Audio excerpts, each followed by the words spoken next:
कि जो एक सी वेक्टर है वो दो वेक्टर के जस्ट क्या है परपेंडिकुलर है। तो मान लेता हूँ कि चलो एक वेक्टर क्या हो गया, ये बी वेक्टर है, ठीक, और ये वेक्टर क्या हो गया, ए वेक्टर है। मतलब ऐसा समझ लो कि जैसे कि हमारे पास तीन वेक्टर है। अब ये तीन वेक्टर है तो जिसमें से दो वेक्टर एक ही प्लेन में ऐसे है, ठीक, और जो ये तीसरा वाला सी वेक्टर है इन दोनों प्लेन के वेक्टर एक ही प्लेन के जस्ट परपेंडिकुलर है।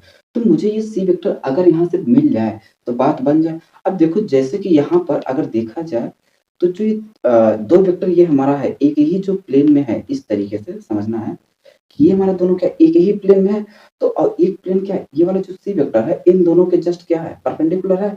तो अगर मैं यहाँ पर सी वेक्टर निकालना चाहता हूँ तो मैं कह दूं कि अगर ये ए है ये बी है, ए से बी की तरफ ऐसे घुमा दो, देखो ऐसे में अगर घुमा दूं, ऐसे घुमा दूं, ऐसे घुमा दूं, तो देखो ये वाला वेक्टर निकल जाएगा।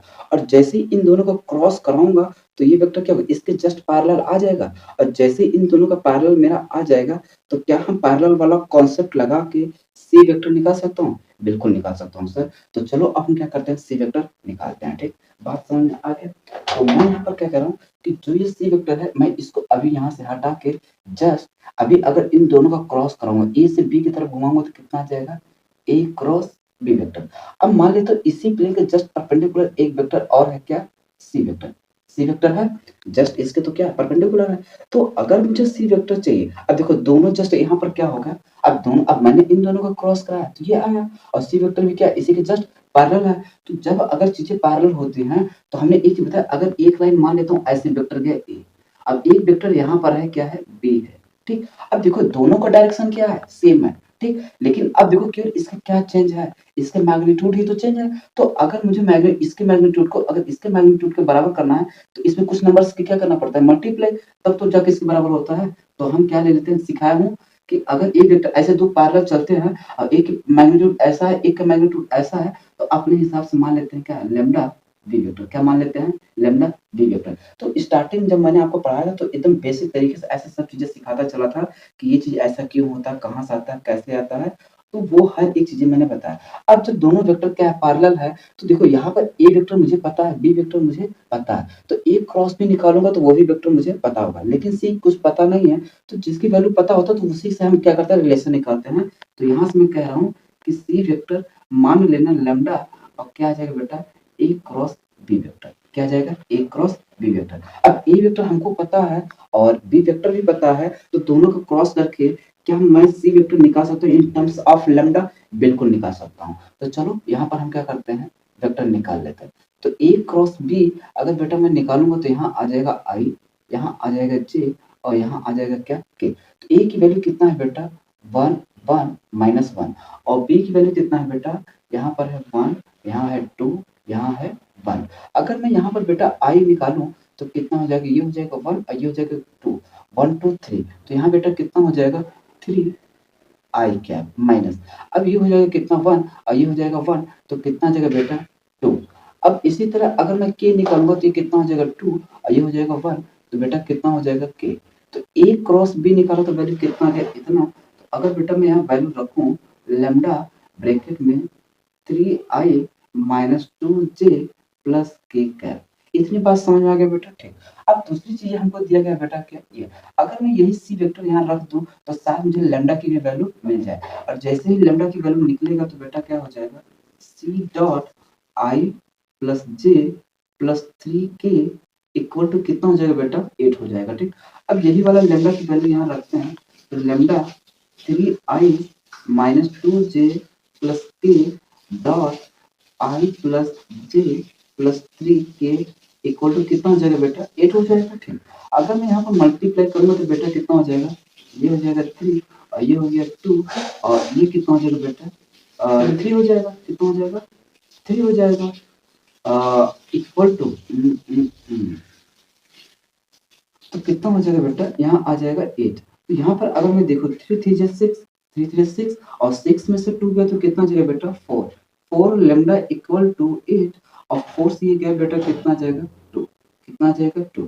और जैसे ही 2 आ जाएगा बेटा यहाँ पर मैं वैल्यू अगर रखूंगा तो बेटा कितना जाएगा, c इक्वल टू 2 ब्रैकेट में 3i माइनस 2j प्लस के।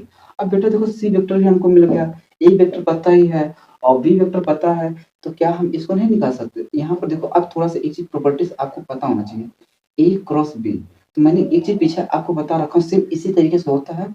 तो यहाँ पर आता क्या है सीधा हम इसी को ऐसे लिख सकते हैं CAB, क्या लिख सकते हैं बेटा? CAB, बात समझ में आई कि नहीं? अब इससे क्या निकलता है? एक वॉल्यूम निकलता है बेटा, क्या निकलता है? वॉल्यूम। वो सब चीज़ें मैंने पीछे बता रखा हूँ और उम्मीद करता हूँ कि बेटा आपको वो सब चीज़ें वहाँ पर आपने देखा है, समझा है, ठीक? तो अब हम सीधा क्या करते हैं, चलते हैं आगे। तो सी वैल्यू कितना है बेटा? यहाँ पर कांस्टेंट नंबर 2 है, तो मैं 2 को बाहर कर दे रहा हूँ, ठीक? अब देखो एक बच्चा क्या करेगा पूरे इसको मल्टीप्लाई करके सॉल्व करेगा, लेकिन मैं कह रहा हूँ बेटा जितना कम टाइम हो सके मतलब जितने आपको कम मेहनत करना पड़े उतना ही करना है कि अगर यहाँ पर क्या होगा कि अपने आप जितना सिंप्लीफाई हो सके, उतना सिंप्लीफाई करके कैलकुलेशन करना है। उसमें और उसको टफ नहीं बनाना है आपको, ठीक? तो ये जब कांस्टेंट नंबर है ना, तो उसको क्या कर देना, उसको बाहर कर देना। जितने भी आपको अगर वैल्यू कॉमन मिले, उसको बाहर कर दो ताकि आपको अंदर वाली चीज़ें कैलकुलेशन ज़्यादा ना करना पड़े। तो यहाँ पर कितना है बेटा? यहाँ पर 3 है, 3 और यहाँ आगे कितना बेटा? -2 और यहाँ आगे कितना? 1। इतनी बात समझ में आ गई? ठीक। अब यहाँ पर कितना है a? a का वैल्यू कितना है? 1, 1 और -1। अच्छा, b की वैल्यू कितना है बेटा? यहाँ पर आ गया 1, यहाँ आ गया 2 और यहाँ आ गया कितना? 1। कितना आ गया बेटा? 1। अब क्या मैं इसको सॉल्व नहीं कर सकता? बिल्कुल कर सकते हो। तो ये हमने 2 इसको बाहर रखा और ये कितना हो जाएगा? 3। थोड़ा-सा स्मार्ट अप्रोच अपनाना है बेटा। ये हो जाएगा 1 और ये हो जाएगा 2, तो कितना हो जाएगा? 3 माइनस, ये हो गया माइनस माइनस प्लस और हो जाएगा कितना बेटा? 2। ये हो गया 1 और ये हो गया 2, तो कितना आ जाएगा बेटा? 2। इसी तरह आ जाएगा क्या? 1, तो ये हो जाएगा 2 और ये हो जाएगा 1, तो कितना आ जाएगा? 1। अब मैं इसका शॉर्ट वो भी बता देता हूँ कैसे आया देखो, ताकि समझने में किसी भी तरह का कोई दिक्कत ना हो, ताकि हर कोई बच्चा समझ ले, जान ले। अगर मैं इसको सॉल्व करूँगा तो 3, तो ये हो जाएगा 1 और माइनस माइनस क्या हो जाएगा बेटा? प्लस, ये हो जाएगा 2 माइनस जे। अब माइनस जे कितना है बेटा? माइनस माइनस प्लस 2, ये हो जाएगा 1 और माइनस माइनस प्लस ये हो गया। उसके बाद बेटा क्या आ जाएगा? 1, ये आ जाएगा 2 और ये आ जाएगा कितना? -1। बेटा अगर मैं इसी को सॉल्व करूँगा ना तो इतना आएगा, बात समझ में आएगा? ठीक। तो ये आ गया 2, तो यहाँ हो जाएगा 9, यहाँ हो जाएगा कितना बेटा? 4 और यहाँ हो जाएगा कितना? 1। अगर मैं इसको जोड़ूँगा तो बेटा कितना आ जाएगा? 28। तो इतने की वैल्यू क्या होगा बेटा? 28। कितना आ जाएगा बेटा? 28। बात समझ में आ गया? ठीक। देखो अब जैसे-जैसे मैं आगे बढ़ता चलूँगा ना बेटा, धीरे-धीरे आपको जो मैंने बेसिक से बोला हो ना, वो बेसिक से आपको यहाँ से उठा के इस लेवल पे ला दूँगा और एक टाइम ऐसा होगा ना कि ऐसा आपसे एक भी क्वेश्चन नहीं होगा जो आप कर ना पाओ, हर एक क्वेश्चन कर ले जाओगे। इतना गारंटी के साथ कह रहा हूँ। अभी देखो ये सब बेसिक क्वेश्चन है, जब आपको प्रो लेवल का क्वेश्चन कराऊँगा ना जो अपने आप में खतरनाक होता है, वैसा टाइप का क्वेश्चन कुछ ही टीचर कराते हैं, सब नहीं करा पाएँगे। ये मैं लिख के दे रहा हूँ, सब में इतनी ताकत नहीं कि हर वो क्वेश्चन करा पाएँ। अभी ये सब मेरे लिए ध्यान देना बेटा, अभी बेसिक क्वेश्चन है कि जैसे-जैसे आपको मैं समझता हूँ कि आपको ये सब चीज़ें नहीं पता है, तो मैं वहाँ आपको एकदम ग्राउंड से उठा रहा हूँ।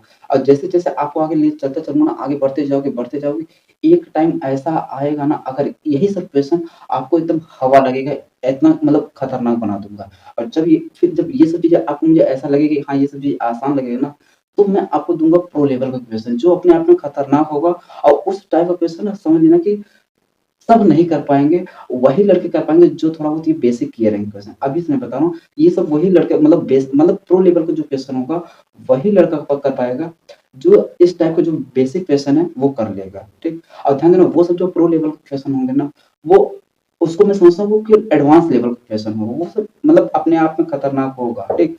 तो अभी आपको मैं समझ लेना कि बेटा बेस आपको तैयार करा रहा हूँ कि बस बेसिक से आप कैसे करते हुए चलो, ताकि आपका क्वेश्चन भी पूरा पीवाईक्यू भी होता जा रहा है और आपका धीरे-धीरे बेस भी मजबूत होता जा रहा है। दूसरी चीज़ क्या होगा बेटा कि आप जहाँ एक ग्राउंड पे थे, अब वो ग्राउंड से आप सीधा इस लेवल पे चले आओगे, ठीक? और आपका कैलकुलेशन भी स्मार्ट होता जाएगा, ठीक? तो मैं धीरे-धीरे आपको बस पहुँचाता चल रहा हूँ, बस आपको भी क्या करना है प्रैक्टिस करते चलना है बस। अब बाकी तो गारंटी के साथ कह रहा हूँ तुम्हें यहाँ तक पहुँचा दूँगा 8 से 10 महीने में, टाइम नहीं लगेगा, ठीक? यूँ ही देखते-देखते आपका ये टाइम बीत जाएगा और आप कहाँ थे और कहाँ से कहाँ चले आओगे 8 से 10 महीने के अंदर। बस पेशेंस के साथ प्रिपरेशन करना है और गारंटी के साथ है जो आपने सपना देखा है, आप वहाँ ज़रूर पहुँचेंगे अगर आप कंटिन्यू मेहनत करते हैं तो, ठीक? बाकी चलो इसी के साथ दूसरा क्वेश्चन सॉल्व करते हैं, ठीक?